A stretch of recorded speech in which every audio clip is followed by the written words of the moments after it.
नमस्कार साथियों, मैं सोनी शुक्ला अपने फेसबुक पेज पर लाइव हूं और मैंने अभी अभी सोशल मीडिया पर देखा, कल से बहुत अफरा तफरी मची हुई है और मैं ये सोच रही हूं कि हमारे ब्राह्मण समाज क्या चूड़ियां पहने बैठे, इसको मुंहतोड़ जवाब अब तक क्यों नहीं दिया गया। हमारी सरकार क्या कर रही है, हमारे माननीय मोदी जी क्या कर रहे हैं, हमारे माननीय योगी जी क्या कर रहे हैं, उन्होंने अब तक इसको कार्रवाई करके इसको जेल क्यों नहीं भेजा। इस विषय को लेकर मैं विशेष चर्चा कर रही हूं आप सबसे।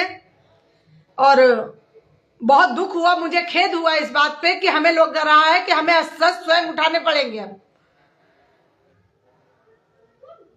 वाकई मैं बहुत ही क्रोधित हूं।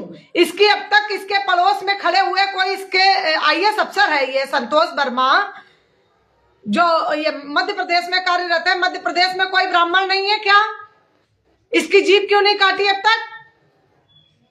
इसकी जीभ काट देनी चाहिए थी तुरंत। इसकी जीभ काटने से ये बोल ही ना पाता। इसकी औकात कैसे पड़ गई ये बोलने की कि ब्राह्मण अपनी बेटी दान में दे दे। आरक्षण के उसमें आप आईएएस बने बैठे हैं। तू तो मेरे घर का बर्तन धुलने के लिए काबिल नहीं है, हमारे घर में झाड़ू लगाने काबिल है। ये आरक्षण की बात थी जो तू वहां आईएएस बना बैठा है, कमीने कहीं का। तू हमारे घर की बहू बेटियां मांग रहा है, तेरी इतनी औकात पड़ गई, बदतमीज कहीं के। मैं अपने सोशल मीडिया के सभी ब्राह्मण समाज, प्रदुम्न समाज से मैं आग्रह करती हूं कि एक साथ एकत्रित होके इस संतोष वर्मा को ऐसा मुंहतोड़ जवाब दो, ऐसा मुंहतोड़ जवाब दो कि फिर कोई संतोष वर्मा फिर दोबारा ये कहने के लायक खड़ा ना हो पाए। इसकी जीभ काट दीजिए, जिब्बा काटने का कार्य कीजिए। और मुझे जो भी ब्राह्मण समाज से या किसी भी समाज से, सामान्य वर्ग से जो भी व्यक्ति अगर मुझे इसकी जीवा काट के लाके देगा, उसको मेरा संगठन 5 लाख रुपए इनाम देगा। मैं जनहित पे कार्य करती हूँ, जनहित सर्व समाज सेवा समिति की राष्ट्रीय अध्यक्ष हूँ।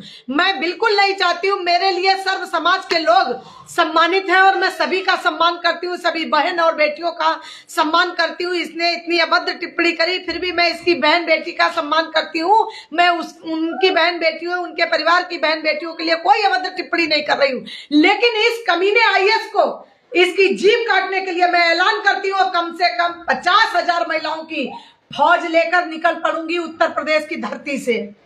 समझे आप लोग? बहुत अपनी औकात दिखाते हैं। आरक्षण के लेते चलते आप बताएंगे कि हम हमारे घर की बहू बेटियां दे दें। अरे सपनों में मत सोचो कायरो। आरक्षण 10